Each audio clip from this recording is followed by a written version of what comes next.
आज तारीख है 8 दिसंबर 2025। आज के अखबारों में जो सबसे ज़रूरी बातें हैं वो सब लेकर आए हैं हम आपके अपने चैनल सुन लो यूपीएससी पर। अब चाहे द हिंदू हो, इंडियन एक्सप्रेस हो या सरकारी वेबसाइट, हमने सब छान मारा है और लाए हैं सिर्फ वो बातें जो यूपीएससी एग्जाम के लिए वाकई काम आने वाली हैं। सो सिट बैक, रिलैक्स और सुनो वो एनालिसिस जो तुम्हारे मेंस और प्रीलिम्स दोनों में फर्क डाल देगा। यह है तुम्हारा डेली लर्निंग डोज, आसान जुबान में, फुल एक्सप्लेनेशन के साथ। आज हम कई ऐसी खबरों पर बात करेंगे जो ऊपर से देखने में तो शायद अलग अलग लगें, लेकिन उनके डीएनए में एक ही चीज है: पुराने नियमों और नई हकीकत के बीच की टक्कर। पुरानी व्यवस्थाएं और नई सच्चाइयां। अरे वाह, ये तो एक बहुत ही अच्छा फ्रेमवर्क है आज की चर्चा के लिए। बिल्कुल, हम देखेंगे कि कैसे संसद में एक 150 साल पुराना गीत आज की राजनीति की परिभाषा गढ़ रहा है, या कैसे अमेरिका की विदेश नीति दशकों पुराने गठबंधनों को तोड़कर एक नई एक ट्रांजैक्शनल शक्ल ले रही है। और यहाँ तक कि अंतरिक्ष में मिली एक प्राचीन आकाशगंगा, वो कैसे ब्रह्मांड के बनने के हमारे सारे पुराने नियम बदल रही है। अच्छा। तो आज की चर्चा सिर्फ खबरों पर नहीं बल्कि इस टकराव पर होगी कि जब पुरानी व्यवस्थाएं नई सच्चाइयों से मिलती हैं तो होता क्या है। क्या बात है। तो चलिए इसी टकराव को सबसे पहले देखते हैं पॉलिटियन गवर्नेंस में। आज लोकसभा में एक बहुत बड़ी बहस छिड़ी वंदे मातरम पर। जी हाँ, वंदे मातरम की रचना की 150वीं वर्षगांठ पर एक विशेष बहस। अच्छा। प्रधानमंत्री नरेंद्र मोदी ने इसकी शुरुआत की और गीत को राष्ट्र निर्माण का मंत्र बताया। लेकिन ये सिर्फ एक सालगिरह का जश्न नहीं था, है ना? नहीं, बिल्कुल नहीं। बहस बहुत तेजी से इतिहास के एक सबसे कह सकते हैं संवेदनशील पन्ने पर पहुंच गई। 1937 में भारतीय राष्ट्रीय कांग्रेस का वो फैसला जिसमें उन्होंने गीत के सिर्फ पहले 2 छंदों को ही अपनाने का निर्णय लिया था। और देखिए, वो मुद्दा है जिसे यूपीएससी के परीक्षक बहुत बहुत पसंद करते हैं, क्योंकि ये इतिहास को सीधे आज की राजनीति से जोड़ता है। अच्छा, वो कैसे? जीएस पेपर से इसका लिंक कैसे बैठेगा? देखिए, जीएस पेपर आई में ये सीधा सीधा स्वदेशी आंदोलन, राष्ट्रवाद में साहित्य की भूमिका और बंकिम चंद्र चटर्जी, रविंद्रनाथ टैगोर जैसे व्यक्तित्वों से जुड़ता है। ठीक है, हिस्ट्री एंड कल्चर वाला पार्ट। हाँ, फिर जीएस पेपर 2 पॉलिटी में ये संसद की कार्यप्रणाली विशेष चर्चा, फिर सेक्युलरिज्म यानी धर्मनिरपेक्षता की बहस और राष्ट्रीय प्रतीकों की संवैधानिक स्थिति से इसका संबंध बताता है। और इंटरव्यू में तो ये एक गोल्डन क्वेश्चन है। आपसे कल्चरल नेशनलिज्म यानी सांस्कृतिक राष्ट्रवाद और कॉन्स्टिट्यूशनल पेट्रियोटिज्म यानी संवैधानिक देशभक्ति के बीच का फर्क पूछा जा सकता है। ये एक क्लासिक सवाल है। समझ गई। तो फिर चलिए इस पूरी कहानी को बिल्कुल बेसिक से समझते हैं। इसे 3 हिस्सों में तोड़ते हैं: इसका साहित्यिक जन्म, फिर इसका राजनीतिक अवतार और आखिर में इसका संवैधानिक दर्जा। बहुत बढ़िया तरीका है इसे समझने का। तो शुरुआत इसके जन्म से करते हैं। बंकिम चंद्र चटर्जी ने इसकी रचना कब की थी? इसकी रचना संभवतः 1875 के आसपास हुई। उस समय से उन्होंने अपनी पत्रिका बंगदर्शन में प्रकाशित किया था। और फिर ये उनके उपन्यास आनंद मठ में शामिल हुआ, सही है ना? जी, 1882 में उनके उपन्यास आनंद मठ में इसे शामिल किया गया और ये उपन्यास खुद में बहुत महत्वपूर्ण है। हाँ, आनंद मठ के बारे में थोड़ा और बताइए। उसका कॉन्टेक्स्ट क्या था? आनंद मठ उपन्यास बंगाल में 18वीं सदी के अंत में हुए सन्यासी विद्रोह की पृष्ठभूमि पर आधारित है। ये वो दौर था जब ईस्ट इंडिया कंपनी का शासन स्थापित हो रहा था और पुराने जमींदार और फकीर सन्यासी विद्रोह कर रहे थे। अच्छा। और इसी उपन्यास में एक तरह से भारत माता की अवधारणा का जन्म हुआ। वो जो तस्वीर हमारे जहन में है उसकी पहली साहित्यिक झलक इसी उपन्यास में मिलती है। अरे वाह! तो एक साहित्यिक रचना, एक उपन्यास का हिस्सा, वो राजनीतिक मंच पर कैसे पहुंचा? इसका पॉलिटिकल जर्नी कैसे शुरू हुई? इसकी राजनीतिक यात्रा शुरू हुई 1896 का कलकत्ता अधिवेशन में। ये साल याद रखिएगा, 1896 कलकत्ता अधिवेशन। जी, वहां रविंद्रनाथ टैगोर ने इसे संगीतबद्ध किया, धुन दी, और पहली बार भारतीय राष्ट्रीय कांग्रेस के मंच पर गाया।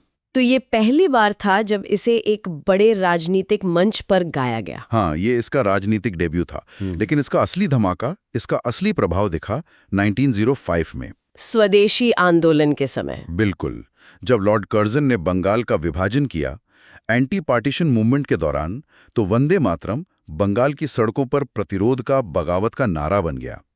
ये सिर्फ एक गीत नहीं रहा, ये ब्रिटिश राज के खिलाफ एक राजनीतिक हथियार बन गया।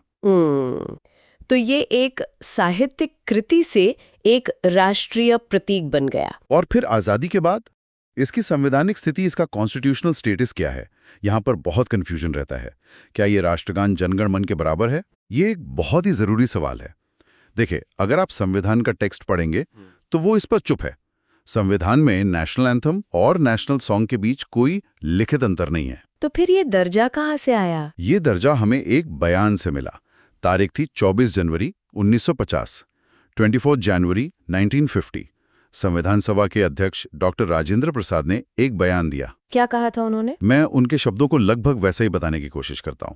उन्होंने कहा कि वंदे मातरम, जिसने भारतीय स्वतंत्रता संग्राम में एक ऐतिहासिक भूमिका निभाई है, को जनगण मन के साथ समान रूप से सम्मानित किया जाएगा और इसका दर्जा बराबर होगा। अच्छा, equal honour and shall be on par with it. जी, तो इसका दर्जा कानून से ज्यादा एक परंपरा, एक कन्वेंशन से और संविधान सभा की भावना से तय हुआ है। ये लिखित कानून नहीं, बल्कि एक स्वीकृत सम्मान है। समझ गए। अब आते हैं उस मुद्दे पर जो आज की बहस का केंद्र है, 1937 का वो फैसला। सरकार का पक्ष है कि सिर्फ 2 छंद अपनाना एक ऐतिहासिक गलती थी, एक तरह का अल्पसंख्यक तुष्टीकरण। हाँ, और विपक्ष कह रहे हैं कि नहीं, ये तो समावेशी राष्ट्रवाद मतलब इंक्लूसिव नेशनलिज्म का सबसे बड़ा उदाहरण था। सच क्या है? इसके पीछे की कहानी क्या है? इसके पीछे की कहानी में जो सबसे महत्वपूर्ण व्यक्ति हैं वो हैं रविंद्रनाथ टैगोर। वही इस पूरे मामले का विवेक हैं, कॉन्शियस हैं। अच्छा। हुआ ये कि 1930 के दशक तक मुस्लिम लीग ने गीत पर आपत्ति जताना शुरू कर दिया था, खासकर बाद के छंदों पर, क्योंकि उनमें मातृभूमि की तुलना हिंदू देवियों जैसे दुर्गा और लक्ष्मी से की गई थी, जो इस्लामी एकेश्वरवाद मोनोथीज्म के सिद्धांत के खिलाफ था। बिल्कुल। तो कांग्रेस ने इस मुद्दे को सुलझाने के लिए एक उपसमिति बनाई, द कमिटी। इसमें जवाहरलाल नेहरू, मौलाना अबुल कलाम आजाद, सुभाष चंद्र बोस और आचार्य नरेंद्र दीव जैसे बड़े नेता थे। और इस कमेटी ने टैगोर से सलाम मांगी। जी, और टैगोर ने जो जवाब दिया वो शानदार था। उन्होंने एक कलाकार की नज़र और एक राष्ट्र निर्माता की नज़र के बीच का फर्क समझाया। ये बहुत दिलचस्प है। उन्होंने क्या कहा? टैगोर ने कहा कि वंदे मातरम के पहले 2 छंद, जिनमें देश की सुंदरता का वर्णन है, सुजलाम सुफलाम मलयज शीतलाम, मतलब नदियां, फल, ठंडी हवाएं, ये सार्वभौमिक हैं, यूनिवर्सल हैं। हाँ, इनसे तो कोई भी जोड़ सकता है, चाहे उसका धर्म कोई भी हो। सही बात। लेकिन उन्होंने कहा बाद के छंद, जिनमें दुर्गा की स्तुति है, त्वं ही दुर्गा दश प्रहरण धारिणी, वो साफ तौर पर धार्मिक हैं, वो एक विशेष आस्था से जुड़े हैं। तो उन्होंने सलाह दी कि एक बहुधार्मिक राष्ट्र के गीत के तौर पर, एक नेशनल सॉन्ग के तौर पर सिर्फ पहले 2 छंद ही उपयुक्त हैं, क्योंकि वो किसी को भी बाहर नहीं करते। और कांग्रेस ने ये सलाह मान ली? हाँ, CWC यानी कांग्रेस वर्किंग कमेटी ने टैगोर की सलाह मानी और केवल पहले 2 छंदों को राष्ट्रीय मंच पर गाने के लिए अपनाया। तो अगर आप इसे देखें तो ये सिर्फ तुष्टीकरण नहीं था। तो ये क्या था? ये एक शुरुआती और बहुत ही परिपक्व कोशिश थी ये परिभाषित करने की कि भारतीय राष्ट्रवाद का आधार क्या होगा। क्या वो एक साझा संस्कृति पर आधारित होगा, जिसे हम कल्चरल नेशनलिज्म कहते हैं, या फिर वो नागरिकता और संविधान के प्रति निष्ठा पर आधारित होगा, चाहे व्यक्ति की धार्मिक पहचान कुछ भी हो, जिसे हम सेक्युलर नेशनलिज्म या कॉन्स्टिट्यूशनल पैट्रियोटिज्म कहते हैं। और यही वो बहस है जो आज भी भारत में चल रही है। मतलब ये फैसला इस बात का प्रतीक था कि राष्ट्र धर्म से बड़ा है, और आज की जो बहस हो रही है संसद में, वो असल में इसी विचार पर एक पुनर्विचार की मांग है। बिल्कुल, आप इसे ऐसे ही समझ सकते हैं। तो इसके तात्कालिक और दीर्घकालिक प्रभाव, मतलब immediate and long term implications क्या हो सकते हैं? देखिए, शॉर्ट टर्म में तो शायद कुछ चुनावी राज्यों में ध्रुवीकरण की कोशिश हो सकती है, लेकिन लॉन्ग टर्म में ये भारतीय धर्मनिरपेक्षता की प्रकृति पर बहस को फिर से खोल देगा। वो सवाल फिर से केंद्र में आ जाएगा कि एक भारतीय होने का क्या मतलब है। हाँ, और मुझे लगता है कि हमें स्कूलों में से अनिवार्य करने या न करने को लेकर नई कानूनी लड़ाइयां भी देखने को मिल सकती हैं। कुछ नई याचिकाएं दायर हो सकती हैं। चलिए, अब प्रीलिम्स के लिए जो जरूरी फैक्ट्स हैं इस टॉपिक से, उन्हें एक एक करके दोहरा लेते हैं। ऑथर बंकिम चंद्र चटर्जी। पब्लिकेशन पहले बंगादर्शन पत्रिका में 1875 में और फिर आनंद मठ उपन्यास में 1882 में। बिल्कुल।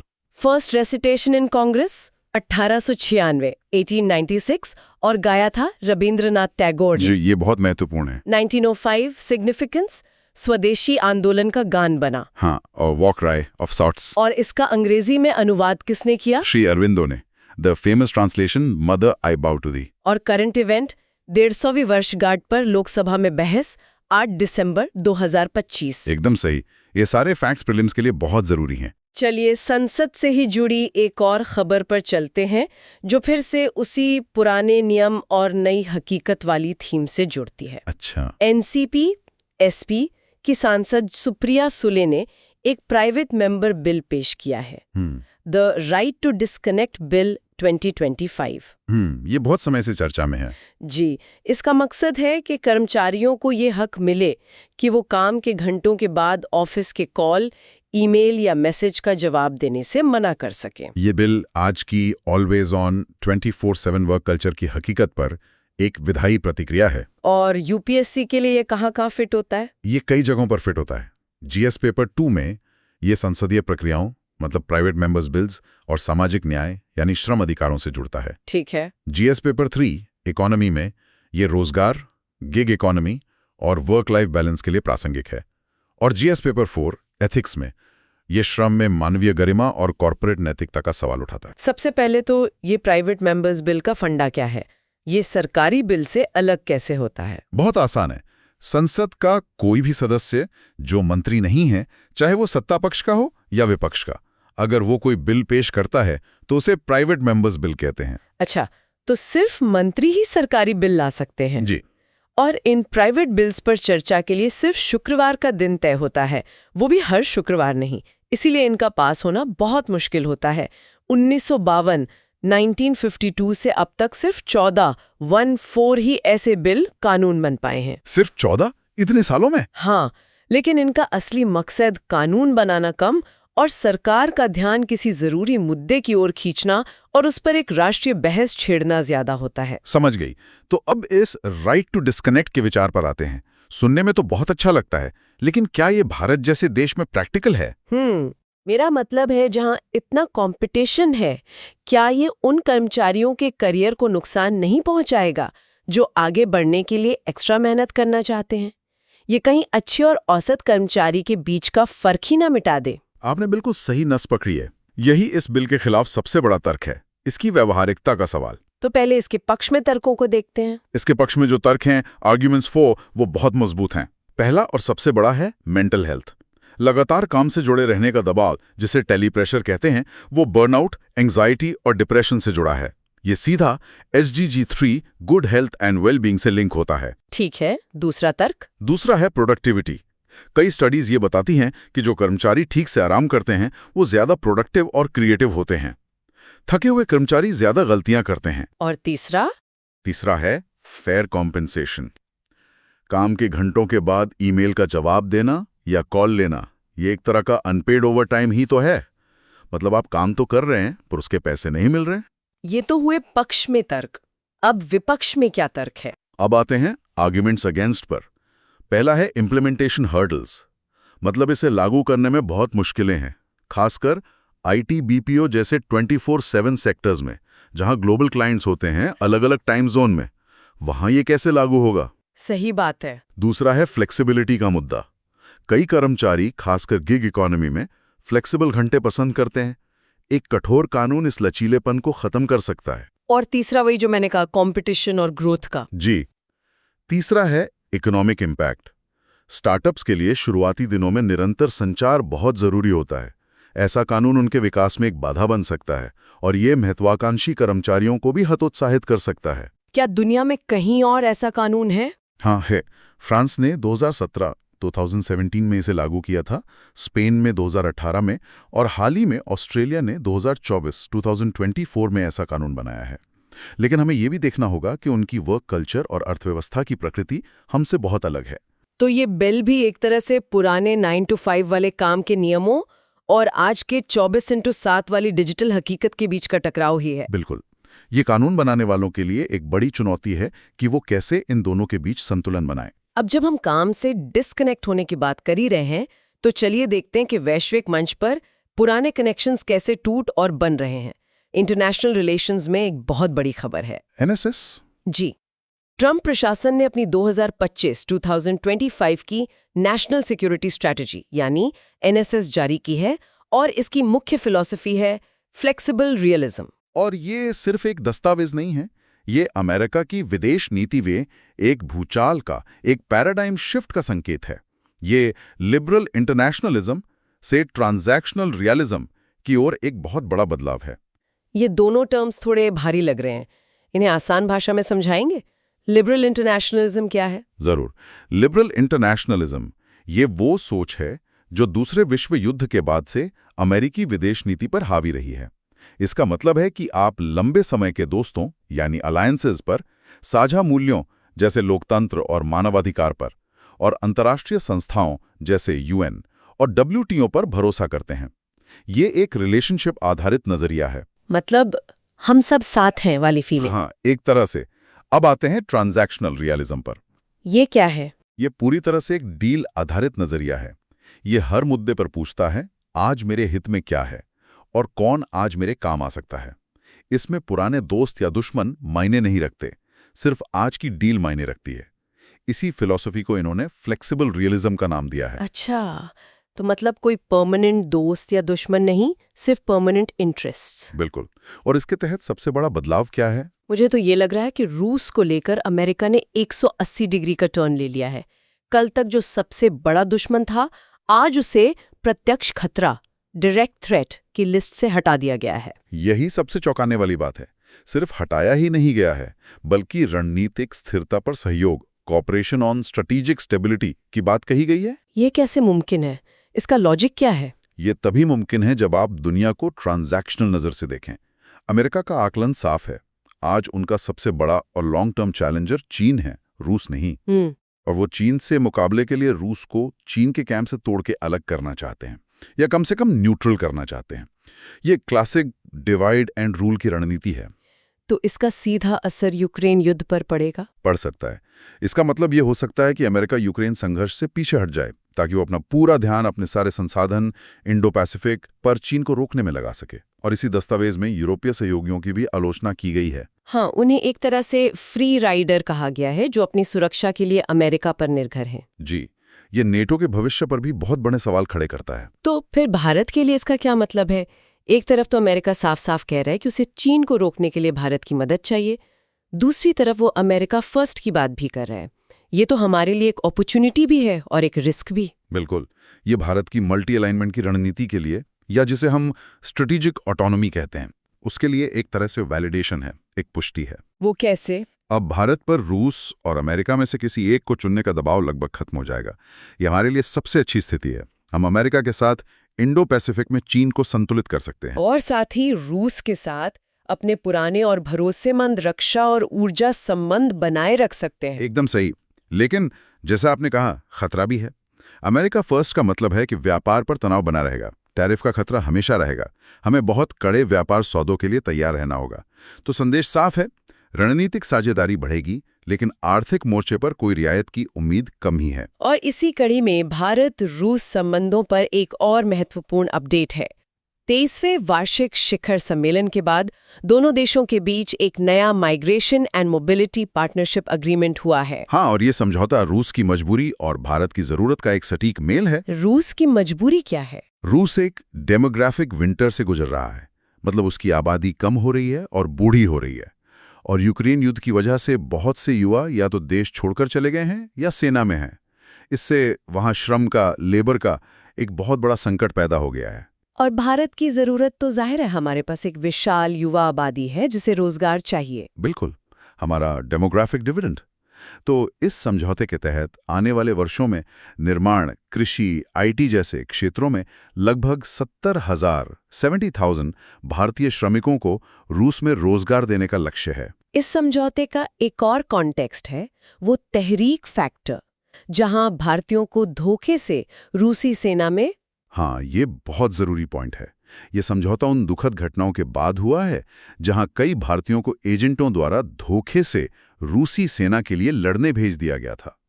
ये समझौता एक कानूनी ढांचा, एक लीगल फ्रेमवर्क प्रदान करता है ताकि लोग सुरक्षित और कानूनी तरीके से वहां जा सकें। रणनीतिक तौर पर इसका क्या महत्व है? रणनीतिक तौर पर यह हमारे संबंधों को सिर्फ क्रेता विक्रेता मॉडल, मतलब हथियार खरीदने बेचने वाले रिश्ते से आगे ले जाकर पीपल टू पीपल कनेक्ट तक ले जाता है। ये रिश्तों में गहराई लाता है। लेकिन इसमें चुनौतियां भी तो होंगी, खासकर पश्चिमी प्रतिबंधों के चलते। सबसे बड़ी चुनौती है रेमिटेंस, यानी भारतीय श्रमिकों द्वारा कमाए हुए पैसे को भारत भेजने की। स्विफ्ट जैसे अंतर्राष्ट्रीय बैंकिंग सिस्टम पर बैन के कारण ये बहुत मुश्किल है। तो इसका समाधान क्या है? इसके लिए रुपया रूबल व्यापार जैसे विकल्पों को और मजबूत करना होगा, लेकिन ये अभी भी एक बड़ी चुनौती है। दूसरी चुनौती है वहां जाने वाले भारतीय श्रमिकों की सुरक्षा और उनके अधिकारों की रक्षा सुनिश्चित करना। पश्चिम की बात हो रही है तो पश्चिम एशिया पर भी एक नजर डाल लेते हैं। आज सीरिया में बशर अल असद के शासन के पतन की पहली वर्षगांठ है। 8 दिसंबर 2024 को उनका शासन गिरा था। जी। वहां अब अहमद अल शरा के नेतृत्व में एक संक्रमणकालीन सरकार है, लेकिन हालात अभी भी स्थिर नहीं हैं। हिंसा हो रही है, गोलान हाइट्स में इजरायली घुसपैठ की खबरें हैं। भारत का इस पर क्या रुख है? भारत का रुख बहुत ही सधा हुआ और व्यवहारिक प्रैग्मेटिक रहा है। हमने असद के समय भी सीरिया से रिश्ते बनाए रखे थे और अब नई सरकार के साथ भी हमने संपर्क स्थापित किया है।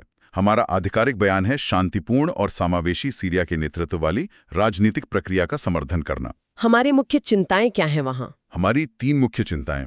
पहली, वहां मौजूद भारतीय समुदाय यानी डायस्पोरा की सुरक्षा। दूसरी है आतंकवाद का खतरा। हम नहीं चाहते कि वहां के पावर वैक्यूम को आईसिस या अल-कायदा जैसे संगठन भरें और वो इलाका फिर से आतंकवाद का अड्डा बन जाए। और तीसरी और सबसे अहम है कनेक्टिविटी। प्रस्तावित India middle east Europe economic corridor यानी आईमैक के सफल होने के लिए सीरिया में स्थिरता बहुत बहुत जरूरी है। अच्छा, आईमैक के लिए सीरिया क्यों जरूरी है? क्योंकि उस कॉरिडोर का एक हिस्सा लेवेंट क्षेत्र से होकर गुजरता है। अगर सीरिया अस्थिर रहता है तो उस पूरे कॉरिडोर की व्यवहार्यता पर सवालिया निशान लग जाएगा। और हमें इस पर भी नजर रखनी होगी कि इजराइल गोलान हाइट्स में जो बफर जोन बना रहा है वो कहीं एक नए क्षेत्रीय संघर्ष को जन्म न दे दे। एस्पिरेंट्स के लिए कोई सलाह? हाँ, मैप वॉक। गोलान हाइट्स, दमिश्क, लताकिया जैसी जगहों को मैप पर जरूर देखें।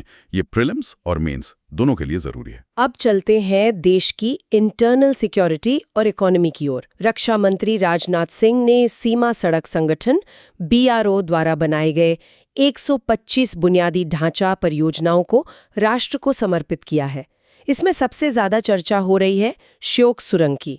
ये सुरंग इतनी खास क्यों है? इसकी लोकेशन, इसकी भौगोलिक स्थिति ही इसे खास बनाती है। कहाँ है ये? ये सुरंग दरबुक श्योक दौलत बेग ओल्डी यानी DSDBO रोड पर है। ये 255 किलोमीटर लंबी सड़क line of actual control LAC के लगभग समानांतर चलती है और लेह को हमारे सबसे उत्तरी मिलिट्री बेस DBO से जोड़ती है। और DBO इतना महत्वपूर्ण क्यों है? DBO काराकोरम दर्रे के ठीक पास है, जो इसे रणनीतिक रूप से बेहद महत्वपूर्ण बनाता है। यह हमें चीन और पाकिस्तान दोनों पर नजर रखने की क्षमता देता है। तो पहले इस सड़क के साथ क्या दिक्कत थी? पहले सड़क का एक बड़ा हिस्सा सर्दियों में भारी बर्फबारी और भूस्खलन के कारण बंद हो जाता था। और इससे भी बड़ी बात यह थी कि इसका एक हिस्सा चीनी सैनिकों की सीधी निगरानी में डायरेक्ट लाइन ऑफ साइट में था। तो ये सुरंग गेम चेंजर कैसे है? इसे आप सिर्फ एक सुरंग के तौर पर मत देखिए। ये इंफ्रास्ट्रक्चर एज डिटरेंस की भारतीय नीति का प्रतीक है। Infrastructure as deterrence? इसका मतलब क्या है? इसका मतलब है हम अब सिर्फ सीमा पर सेना तैनात नहीं कर रहे, हम ऐसा इंफ्रास्ट्रक्चर बना रहे हैं जो किसी भी हमले की सूरत में हमारी प्रतिक्रिया की रफ्तार, सेलेरिटी ऑफ रिस्पॉन्स और ताकत को कई गुना बढ़ा देगा। अच्छा। ये सुरंग हमें सब सेक्टर नॉर्थ, जिसे SSN भी कहते हैं, तक 365 दिन हर मौसम में पहुंच देगी। 2020 में गलवान संकट के समय हमें सैनिकों और उपकरणों को पहुंचाने में जो दिक्कतें आई थी, ये सुरंग उस समस्या का सीधा समाधान है। तो ये एक तरह से चीन को भी संदेश है। बिल्कुल, ये चीन और दुनिया को साफ संदेश है कि भारत अब सीमा पर विकास को लेकर डिफेंसिव नहीं बल्कि असर्टिव है। हम नहीं रुकेंगे बल्कि इसे और तेज करेंगे। और इतनी ऊंचाई पर कट इन कवर जैसी आधुनिक तकनीक का उपयोग BRO की बढ़ती इंजीनियरिंग क्षमताओं को भी दर्शाता है। अब इकोनॉमी की तरफ बढ़ते हैं। वित्त मंत्री निर्मला सीतारमण ने एक बड़ा बयान दिया है। उन्होंने कहा है कि कस्टम्स रिफॉर्म सरकार का अगला बड़ा सफाई अभियान होगा। इसका मतलब क्या है और इसकी जरूरत क्यों पड़ी? इसकी जरूरत इसलिए पड़ी क्योंकि भारत की लॉजिस्टिक्स लागत, मतलब सामान को एक जगह से दूसरी जगह ले जाने का खर्च, हमारी GDP का लगभग 13 से 14% है। और विकसित देशों में ये कितना है? विकसित देशों में ये 8% के आसपास है। ये जो 5-6% का अतिरिक्त लागत है, ये हमारे प्रोडक्ट्स को अंतर्राष्ट्रीय बाजार में महंगा बना देती है और मेक इन इंडिया को सीधा सीधा चोट पहुंचाती है। बंदरगाहों पर कस्टम्स में होने वाली देरी इसका एक बहुत बड़ा कारण है। इसमें एक शब्द बार बार आता है, इन्वर्टेड ड्यूटी स्ट्रक्चर। ये क्या बला है? इसे आसान शब्दों में समझाइए। जरूर, इसे केक के उदाहरण से समझते हैं। मान लीजिए आप एक केक बनाना चाहते हैं। केक बनाने का जो कच्चा माल है, यानी आटा, चीनी, अंडे, इन सब पर कुल मिलाकर 20% आयात शुल्क लगता है। ठीक है। लेकिन अगर आप एक बना बनाया केक, एक फिनिश्ड प्रोडक्ट बाहर से आयात करते हैं, तो उस पर सिर्फ 10% टैक्स है। तो फिर तो कोई भी घर पर केक बनाने की मेहनत क्यों करेगा? सब बाहर से ही खरीदेंगे। बिल्कुल, यही इन्वर्टेड ड्यूटी स्ट्रक्चर है। जब कच्चे माल पर आयात शुल्क तैयार माल से ज्यादा होता है, तो देश में मैन्युफैक्चरिंग हतोत्साहित होती है। लोग बनाने की जगह आयात करना पसंद करते हैं। कस्टम सुधार का एक बड़ा मकसद ऐसी सैकड़ों गड़बड़ियों को ठीक करना है, ताकि पीएलआई जैसी योजनाएं सफल हो सकें। और दूसरा सुधार जिसका जिक्र हो रहा है वो है फेसलेस असेसमेंट। ये कैसे काम करेगा? फेसलेस असेसमेंट को आप एक सिंगिंग रियलिटी शो के ब्लाइंड ऑडिशन की तरह समझिए। अच्छा। हाँ, जज को नहीं पता होता कि पर्दे के पीछे कौन गा रहा है, लड़का है या लड़की, कहाँ से आया है। वो सिर्फ आवाज की गुणवत्ता पर फैसला लेता है। वैसे ही इस सिस्टम में कस्टम्स अधिकारी को ये नहीं पता होता कि वो किस आयातक या निर्यातक की फाइल देख रहा है। सब कुछ एक सेंट्रलाइज्ड कंप्यूटर सिस्टम द्वारा रैंडमली असाइन होता है। इससे भ्रष्टाचार और पक्षपात की गुंजाइश बहुत बहुत कम हो जाती है। तो लक्ष्य पूरी तरह से एक automated risk based clearance system की ओर बढ़ना है। जी, ताकि ईमानदार व्यापारियों का माल बिना किसी रुकावट के निकल सके और सिर्फ जोखिम वाले कंसाइनमेंट की ही जांच हो। अर्थव्यवस्था की ही एक और खबर है जो थोड़ी चिंताजनक है। भारत की सबसे बड़ी एयरलाइन इंडिगो, जिसका मार्केट शेयर लगभग 60% है, उसने आज 650 उड़ानें रद्द कर दी। हाँ, ये बहुत बड़ी खबर है एविएशन सेक्टर के लिए। कारण बताया गया है पायलटों की कमी, जो नए FDTL flight duty time limitations मानदंडों की वजह से हुई है। ये पूरा मामला क्या है? ये मामला एकाधिकार के खतरों, मोनोपोली रिस्क और नियामक की नाकामी, रेगुलेटरी फेलियर, दोनों का एक क्लासिक केस है। कैसे हुआ ये कि DGCA, जो हमारा एविएशन रेगुलेटर है, उसने पायलटों की थकान, पायलट फटीग से निपटने के लिए नए FDTL नियम लागू किए। पायलटों की थकान सुरक्षा के लिए एक बहुत बड़ा खतरा है। कई दुर्घटनाएं इसकी वजह से हुई हैं। तो इन नए नियमों में क्या था? इन नियमों में पायलटों के लिए अनिवार्य आराम की अवधि बढ़ा दी गई और उड़ान के घंटे थोड़े कम कर दिए गए। ये सुरक्षा के लिहाज से एक बहुत जरूरी और अच्छा कदम था। तो फिर समस्या कहाँ हुई? समस्या इंडिगो के स्तर पर हुई। उनके पास करीब 60% मार्केट शेयर है। उन्हें इन नियमों के लिए पहले से तैयारी करनी चाहिए थी। उन्हें पता था कि ये नियम आने वाले हैं। उन्हें अतिरिक्त पायलटों को भर्ती और प्रशिक्षित करना चाहिए था, लेकिन वो ऐसा करने में नाकाम रहे। और नतीजा ये हुआ कि आज उनके पास उड़ानें भरने के लिए पर्याप्त क्रू ही नहीं है। बिल्कुल, और ये दो बातें साफ करता है। एक, मोनोपोली रिस्क। जब एक ही कंपनी का बाजार पर इतना बड़ा कब्जा हो, तो उसकी एक गलती, उसकी एक नाकामी पूरे देश के एविएशन सिस्टम को ठप कर सकती है। और दूसरा है रेगुलेटरी गैप। DGCA की भूमिका पर भी सवाल है। जब वो नियम बना रहे थे, तो क्या उन्होंने इस बात का आकलन नहीं किया कि एयरलाइंस इन्हें लागू करने के लिए तैयार हैं या नहीं? क्या उन्होंने कोई ट्रांजिशन पीरियड नहीं दिया? ये नियामक की दूरदर्शिता की कमी को भी दिखाता है। बिल्कुल। अब चलते हैं साइंस एंड टेक्नोलॉजी की एक बहुत ही रोमांचक खबर पर। पुणे के national centre for radio astrophysics यानी NCRA-TIFR के भारतीय खगोलविदों ने जेम्स वेब स्पेस टेलीस्कोप का इस्तेमाल करके एक बहुत पुरानी आकाशगंगा खोजी है, जिसका नाम अलकनंदा रखा गया है। हाँ, ये भारत के लिए एक बहुत गर्व की बात है। इसकी खास बात क्या है? इसकी दो खास बातें हैं। पहली, इसकी उम्र। ये बिग बैंग से सिर्फ 1.5 अरब साल बाद मौजूद थी। मतलब हम समय में 12 अरब साल से भी ज्यादा पीछे देख रहे हैं। और सबसे हैरान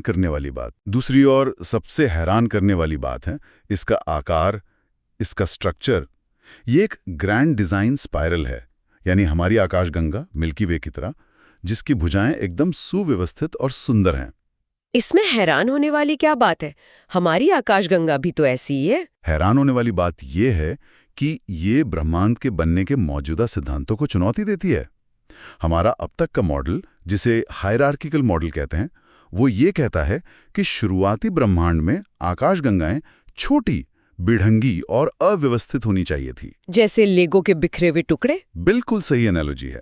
मॉडल कहता था कि ये बिखरे हुए टुकड़े अरबों सालों में गुरुत्वाकर्षण से धीरे धीरे जुड़कर बड़ी और व्यवस्थित आकाशगंगाएं बनाते हैं। लेकिन अलकनंदा तो बहुत जल्दी ही व्यवस्थित रूप में मिल गई। हाँ, अलकनंदा का इतनी जल्दी इतना व्यवस्थित रूप में मिलना ये बताता है कि ब्रह्मांड हमारे सोचे हुए से कहीं ज्यादा तेजी से संगठित हुआ।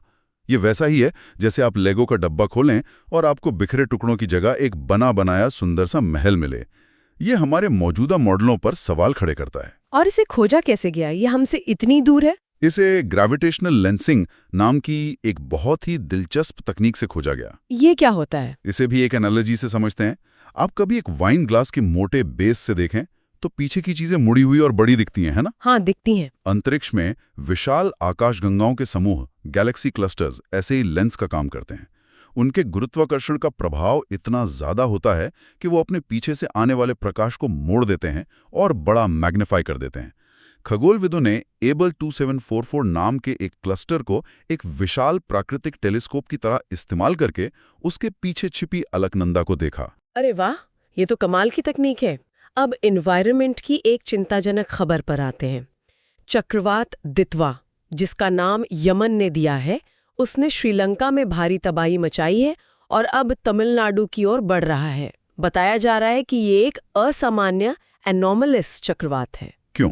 ये भौगोलिक रूप से एक बहुत ही दुर्लभ घटना है और जलवायु परिवर्तन के खतरों का एक जीता जागता सबूत है। ऐसा क्या है इसमें? देखिए, उष्णकटिबंधीय चक्रवात भूमध्य रेखा इक्वेटर के 5 डिग्री उत्तर या 5 डिग्री दक्षिण के दायरे में लगभग कभी नहीं बनते। क्यों नहीं बनते?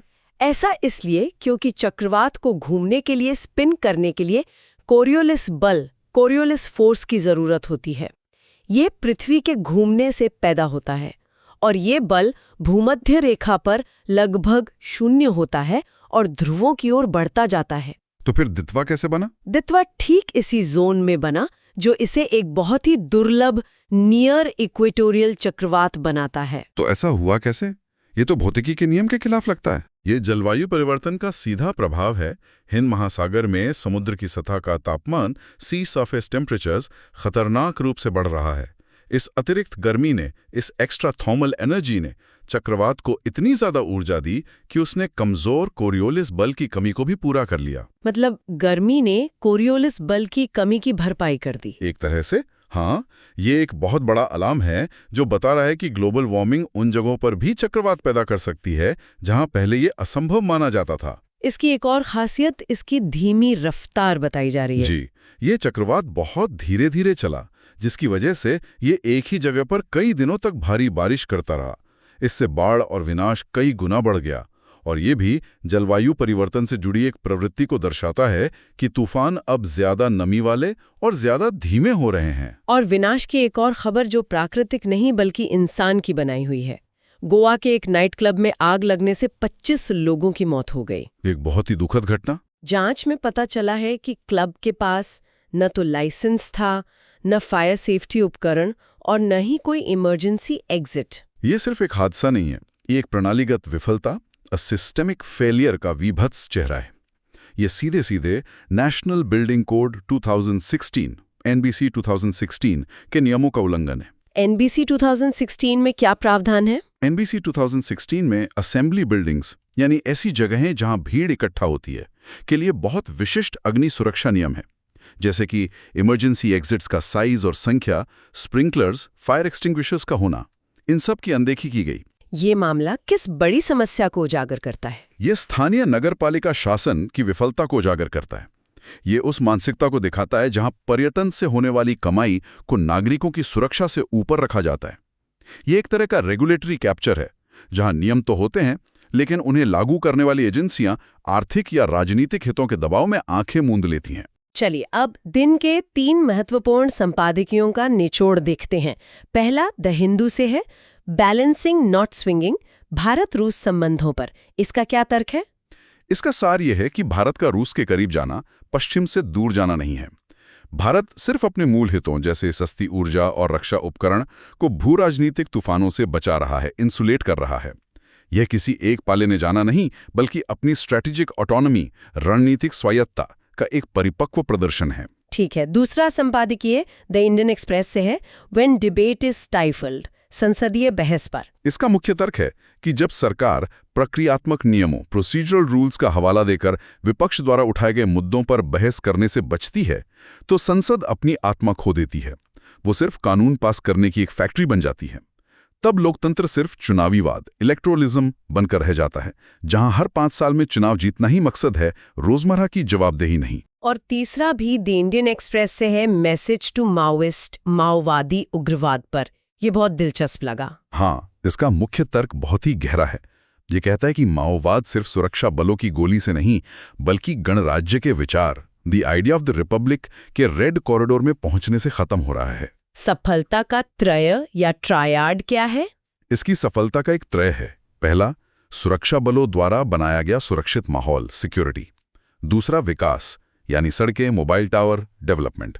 और तीसरा और सबसे महत्वपूर्ण, लोकतंत्र, यानी पंचायत चुनाव, डेमोक्रेसी, जिसने आदिवासियों को पहली बार सिस्टम में एक हिस्सेदार, स्टेक होल्डर बनाया है। बहुत बढ़िया। अब जल्दी से आज के प्रीलिम्स के लिए सबसे महत्वपूर्ण तथ्यों का एक त्वरित रिवीजन कर लेते हैं। जरूर। Vande Mataram 1937 decision, Alaknanda galaxy, flexible realism, Shyok tunnel, NBC 2016, inverted duty structure, right to disconnect bill, FDTL norms, project cheetah status और अहमद एल शरा, सीरिया के नए नेता। ये सभी आज की चर्चा के कीवर्ड्स हैं। अब आज के मेंस के 2 प्रश्नों पर चर्चा करते हैं कि उनका उत्तर कैसे लिखा जाए। पहला प्रश्न GS पेपर 1 हिस्ट्री से है। वंदे मातरम के पहले 2 छंदों को 1937 में अपनाना गीत की साहित्यिक योग्यता का खंडन नहीं, बल्कि एक राजनीतिक विवेक का कार्य था। चर्चा करें। बहुत अच्छा सवाल है। इस सवाल का जवाब कैसे फ्रेम करें? इसकी शुरुआत में, इंट्रोडक्शन में, गीत की उत्पत्ति और स्वदेशी आंदोलन में उसकी भूमिका का संक्षिप्त विवरण दें। ठीक है। बॉडी में? बॉडी के पहले हिस्से में 1937 के विवाद का संदर्भ दें, यानी मुस्लिम लीग की आपत्तियां और कांग्रेस की दुविधा। बॉडी का दूसरा हिस्सा, जो इस उत्तर का दिल है, उसमें रविंद्रनाथ टैगोर की सलाह का विस्तार से विश्लेषण करें। समझाएं कि कैसे उन्होंने कला और राष्ट्र के बीच एक संतुलन बनाया और कैसे पहले 2 छंद सार्वभौमिक थे। और निष्कर्ष, कंक्लूजन में क्या लिखें? निष्कर्ष में इस बात पर जोर दें कि ये फैसला कांग्रेस की एक समावेशी और समग्र राष्ट्र बनाने की प्रतिबद्धता को दर्शाता था, न कि किसी के सामने झुकने को। ये एक दूरदर्शी कदम था। ठीक है।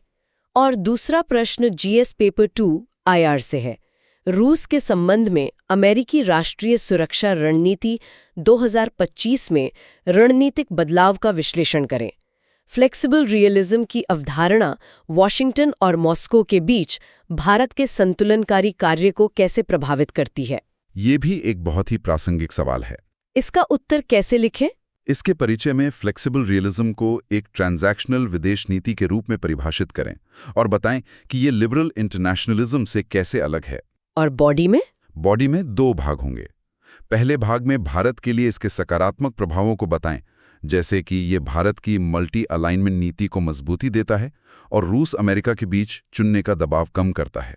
दूसरे भाग में नकारात्मक प्रभावों को बताएं, जैसे व्यापार संबंधी तनाव और अमेरिका की अविश्वसनीयता का जोखिम। और निष्कर्ष?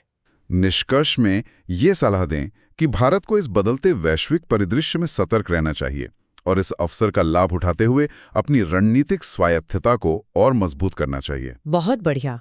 चलिए अब आज की चर्चा पर आधारित एक छोटा सा क्विज खेलते हैं। जरूर, देखते हैं कितना याद रहा। पहला सवाल, राइट टू डिस्कनेक्ट बिल 2025 के संदर्भ में निम्नलिखित कथनों पर विचार करें। 1. यह श्रम मंत्री द्वारा पेश किया गया एक सरकारी विधेयक है। 2. यह कर्मचारियों को काम के घंटों के बाहर काम से संबंधित संचार को अस्वीकार करने का अधिकार देना चाहता है। 3. फ्रांस और ऑस्ट्रेलिया जैसे देशों में पहले से ही समान कानून है। इनमें से कौन सा या से कथन सही है या है? आपके ऑप्शंस हैं A. केवल 1 और 2, B. केवल 2 और 3, C. केवल 1 और 3, D. 1, 2 और 3। इसका सही उत्तर होगा B. 2 और 3 ओनली। क्यों? क्योंकि कथन 1 गलत है। ये एक प्राइवेट मेंबर्स बिल है जिसे सांसद सुप्रिया सुले ने पेश किया है, न कि किसी मंत्री ने। कथन 2 और 3 बिल्कुल सही हैं। बहुत बढ़िया। दूसरा सवाल, हाल ही में भारतीय वैज्ञानिकों द्वारा खोजी गई अलकनंदा आकाशगंगा मौजूदा ब्रह्मांडीय मॉडलों को चुनौती देती है, क्योंकि ए इसमें कोई डार्क मैटर नहीं है, बी यह बिग बैंग के केवल 1.5 अरब साल बाद अस्तित्व में एक सुगठित सर्पिल आकाशगंगा है, सी यह अभूतपूर्व गति से मिल्की वे की ओर बढ़ रही है, डी यह तारों से रहित पाई गई पहली आकाशगंगा है। इसका सही उत्तर है बी। जैसा हमने चर्चा की, मानक मॉडल हायरार्कियल मॉडल कहता है कि शुरुआती आकाशगंगाएं अव्यवस्थित होनी चाहिए थीं। अलकनंदा का इतना परिपक्व और व्यवस्थित होना ही इसे एक बड़ी खोज बनाता है, जो ब्रह्मांड के तेज विकास का संकेत है। एकदम सही। तीसरा सवाल, वंदे मातरम पर 1937 की कांग्रेस कार्य समिति CWC के प्रस्ताव के बारे में निम्नलिखित में से कौन सा कथन सही है? ए इसने पूरे गीत को राष्ट्रगान के रूप में अपनाया, बी इसने ब्रिटिश दबाव के कारण गीत को पूरी तरह से खारिज कर दिया, सी इसने रवींद्रनाथ टैगोर की सलाह पर केवल पहले 2 छंदों को अपनाया, डी इसने वंदे मातरम की जगह सारे जहां से अच्छा को अपनाया। ये कहा आसान है। सही उत्तर है सी। CWC ने टैगोर की सलाह को मानते हुए समावेशिता सुनिश्चित करने के लिए पहले 2 सार्वभौमिक छंदों को अपनाया और बाद के छंदों, जिनमें धार्मिक इमेजरी थी, से परहेज किया। बिल्कुल ठीक। चौथा सवाल, श्योक सुरंग भारत के लिए रणनीतिक रूप से महत्वपूर्ण है क्योंकि ए यह मनाली को लेह से जोड़ती है, बी यह दौलत बेग ओल्डी DBO सेक्टर को हर मौसम में कनेक्टिविटी प्रदान करती है, सी यह 10,000 फीट से ऊपर दुनिया की सबसे लंबी सुरंग है, डी यह कश्मीर घाटी को लद्दाख से जोड़ती है। इसका सही उत्तर है बी। ये DSDBO सड़क पर है, जो हमें हमारे सबसे उत्तरी सैन्य अड्डे DBO तक 365 दिन की पहुंच देती है, जो पहले सर्दियों में बाकी देश से कट जाता था। और आज का आखिरी सवाल, चक्रवात दित्वा अपने निर्माण में अद्वितीय था क्योंकि ए यह अरब सागर में उत्पन्न हुआ लेकिन बंगाल की खाड़ी में पार हो गया, बी यह भूमध्य रेखा के बहुत करीब बना जहां कोरियोलिस बल कमजोर होता है, सी यह यमन द्वारा नामित होने वाला पहला चक्रवात था, डी इसके कारण श्रीलंका में बर्फबारी हुई। इसका सही उत्तर है बी। जैसा हमने समझा, भूमध्य रेखा के पास चक्रवात का बनना एक बहुत ही दुर्लभ घटना है, क्योंकि वहां घूमने के लिए जरूरी कोरियोलिस बल न के बराबर होता है। दित्वा का बनना जलवायु परिवर्तन के बढ़ते खतरों का एक स्पष्ट संकेत है। तो आज की चर्चा का निचोड़ ये है, पॉलिटी में वंदे मातरम पर 1937 का फैसला आज भी प्रासंगिक है और मेंस के लिए बहुत बहुत जरूरी है। इंटरनेशनल रिलेशंस में अमेरिका का फ्लेक्सिबल रियलिज्म भारत के लिए अवसर और चुनौती दोनों हैं, इस पर नजर रखें। और इकॉनमी में कस्टम्स रिफॉर्म अगला बड़ा मुद्दा बनने वाला है, जिसके हर पहलू को समझना होगा। आज की मेहनत कल की कहानी बदल देगी। अगर ये सेशन अच्छा लगा तो लाइक, शेयर और कमेंट जरूर करो और सब्सक्राइब करो सुन लो UPSC को। 299 रुपीज मेंबरशिप ज्वाइन करके एक्सक्लूसिव कंटेंट का एक्सेस लो।